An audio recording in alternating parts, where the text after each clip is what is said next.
공무원들의 인해 장벽에 갇히지 말아라. 그리고 그 장관마다 부처마다 있는 그 칸막이도 깨고 뭔가 국민의 삶을 위해서 TF를 구성하던 복합적으로 문제를 해결해 내자. 그 당시에 이제 경기도 지사일 때도 그러니까 그 업의 업무의 노하우와 그 전문성이 이제 진짜 진가를 발휘한다는 생각이 들어요. 노동자가 소비자예요. 대기업이 살려면 노동자가 잘 살아야 됩니다. 저런 식으로 대통령께서 회의를 주관하면서 그냥 압박 면접 식으로 이렇게 딱딱 정리를 해 나가니까 이제 일이 해결되어 가는 거죠. 거기다가 부끄러운 일입니다. 그런데 저는 오늘 그 국무회의 보면서 언론 배현진이 떠오르더라고요. 만약에 저런 애가 국무위원이 됐다.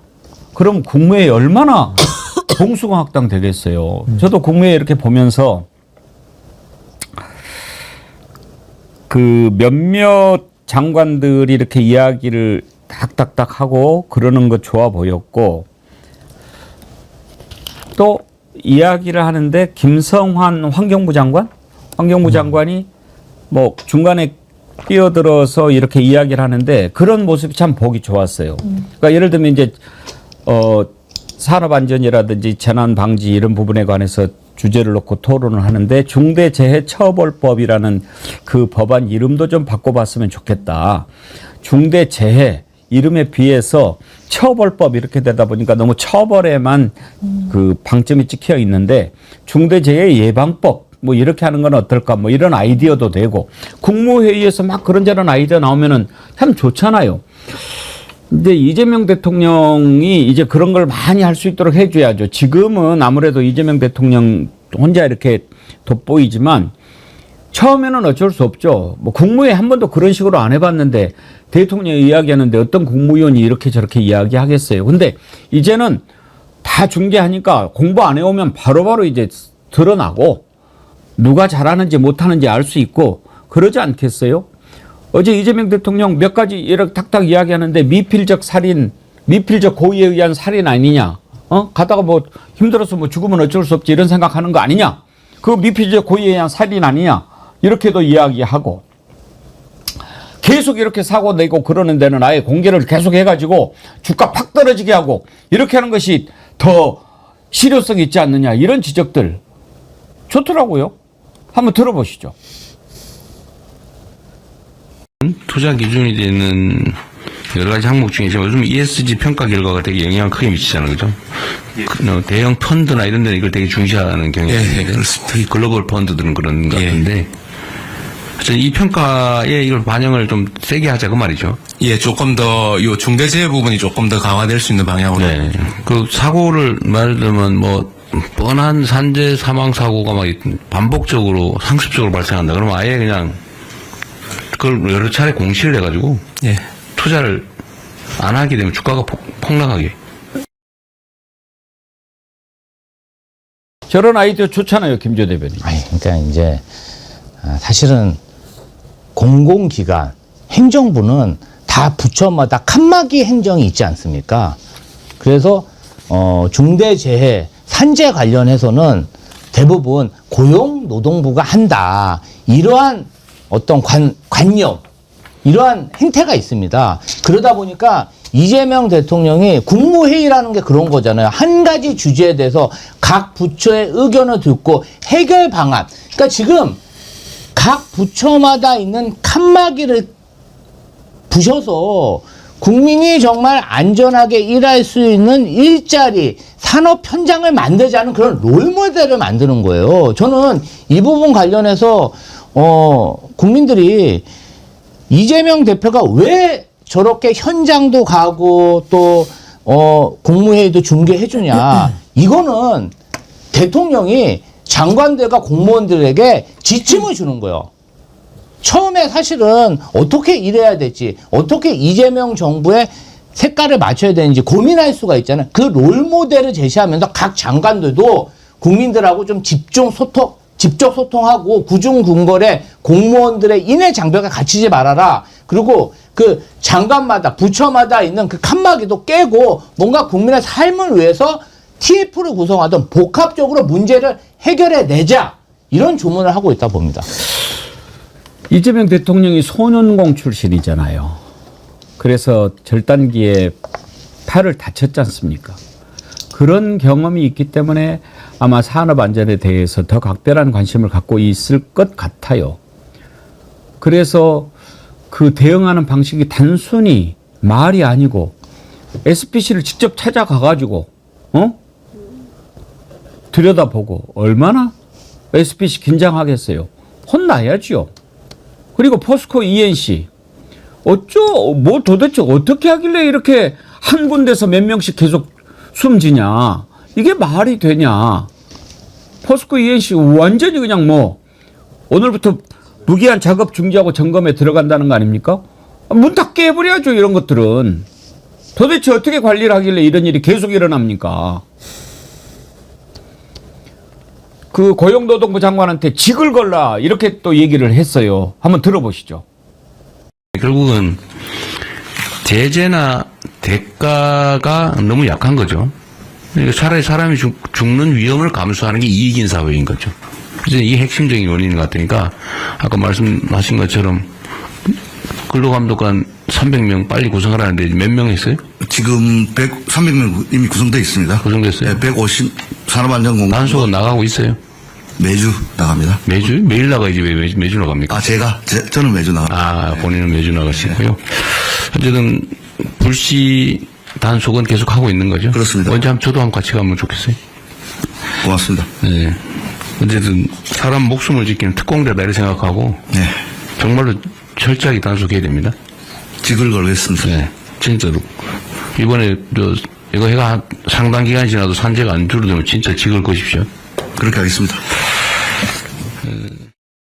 저렇게 이야기하는데 장유미 변호사님 정말 장관들 정신 똑바로 차리고 일하지 않겠습니까? 제가 저 자리에 있는 구성원 중에 한 명이면 진짜 너무 긴장할 것 같아요. 제가 경기도청에서 있었던 분한테 이야기를 들었는데 팀장들이 보고를 가면은 그걸 또 생중계 비슷하게 밑에서도 다 실시간으로 그걸 공유받았다고 하더라고요. 그래서 이렇게 얘기하고 저렇게 얘기하고 뭐 이렇게 소통도 하면서 그 당시에 이제 경기도 지사일 때도 그러니까 그 업의 업무의 노하우와 그 전문성이 이제 진짜 진가를 발휘한다는 생각이 들어요. 왜냐하면 우리나라에선 특히 보수 정당에서 막 노동자를 폄훼하고 최저임금을 낮추는 게 마치 정의인 것처럼 하는데요. 노동자가 소비자예요. 대기업이 살려면 노동자가 잘 살아야 됩니다. 그러니까 서구 자본주의 선진국에서 노조가 활성화되어 있는 거예요. 권리 주장을 해야 되고 방패막이가 정확히 있어야 그게 선순환이 되는 거거든요. 거기에 대해서는 경제학계 이론이 없습니다. 민노총 출신이면 뭐다. 노란봉투법이면 뭐다. 아니요. 노란봉투법은요. 정확히 말하면 대법원에서 만든 그 판시를 그냥 법에 녹여낸 거예요. 노동자 죽게 하지 말라는 거예요. 3천억, 5천억 조 단위로 그렇게 손해배상 해가지고 노동운동을 위축시키지 말라는 거예요. 대법원에서 내린 거예요. 그런데도 한 산업 현장에서 한 분이 돌아가시면 이게 정말 사고구나. 아니요. 계속되면 그거는 문제인 겁니다. 그런데 점검을 하지 않아요. 저희도 유사 사건을 보면 다 돈 때문이에요. 돈 아끼려고 사람이 죽어도 형량을 하는 겁니다. 죽는 게 비용 아끼는 것보다 더 무게감이 없는 거예요. 그러니까 돈으로 해결해야 되는 거예요. 저는 아까도 말씀 주셨지만 이재명 대통령이 했듯이 돈이라면 벌벌 떨 수밖에 없어요. 그게 자본주의예요. 그게 기업의 생리예요. 그러니까 ESG 평가하고 공시해가지고 주가에 반영되도록 하면 할 겁니다. 돈이 안 되니까요. 근로자가 사망하게 되고 자기 사업장에서 그렇다는 거. 그러니까 정확한 맥을 짚어주는 걸 보여주고 있고 이런 부분에 대해서는 이제 구체적인 대안이 또 뒤따라야 될 겁니다. 그렇죠. 돈만 벌려고 하는 놈들은 돈으로 혼내주면 되는 거예요. 뭐 예를 들어서 그렇게 하면 안 됩니다. 과태료 나옵니다. 얼마 나오는데? 5천만 원입니다. 야 멍청한 놈아. 이거 업무 중단해가지고 지금 이게 일주일간 쉬게 되면 얼마 손해야? 너 그런 놈이 간부라고 일하고 있어? 회사에서 그럴 거 아닙니까? 그거에서 뭐 없어지는 게 몇 억인데 5천만 원 그냥 벌금 내면 되지. 이렇게 생각하는 놈들이 얼마나 많이 있겠어요. 그러니까 끊임없이 안전사고가 일어나고 그러는 거 아니겠습니까? 근데 이재명 대통령이 행정을 쭉 오랫동안 잘해왔기 때문에 바로 그냥 넘어가지 않는 거예요. 매일 나가야지 왜 매주 나갑니까? 왜 주마다 나갑니까? 장관은 매주 나간다고 이런 식으로 탁탁탁 짚는 거예요. 근데 보십시오. 옛날에 윤석열 때 어떻게 했겠습니까? 아무리 장관들이 책임의식을 갖고 일하려고 해도요. 사람은 본능적으로 편하려고 하는 본능이 있어요. 대통령이라는 놈이 날마다 술 처먹고 늦게 와서 대충 하고 뭐 시간도 제대로 안 지키고 뭐 술 마시고 술 깨면은 오늘 회의 없어 뭐 이렇게 해버리고 그러는데 어떤 장관이 얼마나 열심히 하겠습니까? 그러면은 대통령이라는 놈이 그렇게 하면은 참모들이 열심히 하겠습니까? 장관이 어떻게 하겠습니까? 그 밑에 있는 공무원들은 윤석열이 대통령 취임하기도 전에 인수위 시절부터 공무원들이 줄줄줄 쉬고 있다라는 얘기를 제가 들었다니까요. 그런데 최근에 제가 그 어떤 자치단체 부지사 했던 분을 만났는데 하는 분을 이렇게 이제 그 텐트가 많이 필요한 상황이 요즘 되지 않았습니까? 이재미들이 많이 생겨가지고 뭐 텐트가 많이 부족하고 그러니까 바로 그 자리에서 이재명 대통령이 아니 지금 수해를 안 당한 곳 바로 인근 그런 자치단체에는 텐트들이 많이 있을 거 아닙니까? 그걸 갖다 옮기면 되지 않나요? 예, 그렇게 하겠습니다. 그렇게 딱 하고 넘어갈 줄 알았는데 바로 몇 시까지 되겠어요? 이렇게 물어. 완전히 온몸에 그냥 근데 그때가 한 12시쯤 됐는데 자기가 얼른 생각을 해봐가지고 이거 말을 잘 못하면 큰일 나겠구나. 2시간은 되겠지. 1시간도 할 수는 있지만 그래도 2시간 해야지. 만약에 1시간이라고 그랬다가 1시간 뒤에 또 체크당하면 이제 저기 하니까 2시간이면 될 것 같습니다. 오케이 2시간 안에 그러면 꼭 하세요. 그래 어떻게 했는데 1시간 만에 그 조치가 됐대요. 이런 식으로 그냥 착착착 행정을 해본 사람이 하니까 기강에 서고 거짓말도 할 수 없고 정신 똑바로 차릴 수밖에 없지 않겠습니까? 그러니까 이제 사실 그 행정이라는 게 종합 예술이기도 하고 또 사회가 굉장히 지금 복잡해지고 있는 융복합 시대를 살고 있기 때문에 저런 식으로 국무회의를 통해 가지고 부처 간의 칸막이도 없애고 또 우리가 보통 외골수라고 하잖아요. 자기 부처면 자기 업무밖에 모르는 거예요. 그러니까 결국은 문제가 해결되지 않는 이제 그런 문제들이 좀 있었는데 저런 식으로 대통령께서 회의를 주관하면서 그냥 압박 면접식으로 이렇게 딱딱 정리를 해 나가니까 이제 일이 해결되어 가는 거죠. 거기다가 저도 과거에 조직 생활 좀 해봤습니다만은 보고서를 쓸 때 밑에 간부들이 리더를 속이거든요. 보고서를 통해 가지고 본인들 일 안 하는 쪽으로 하려고. 근데 그걸 가지고 리더가 보고서 페이퍼에 써 있는 것만 보고 현실로 착각하는 게 아니라 실제 현장은 어떻게 돌아가냐, 실제는 어떻게 문제가 해결이 됐냐, 이걸 가지고서 국무위원들 한 명 한 명을 정말 그 긴장감 있게 저렇게 압박 면접식으로 한다면요, 다른 부처 장관들 땀 안 나겠습니까? 땀이 삐질삐질 나죠. 근데 과거 윤석열 정부는 윤석열이가 일은 안 하고 술 처먹고 맨날 사우나만 했던 거예요. 그 안에서 지 땀만 빼고 있었던 거예요. 사실은 술 먹고.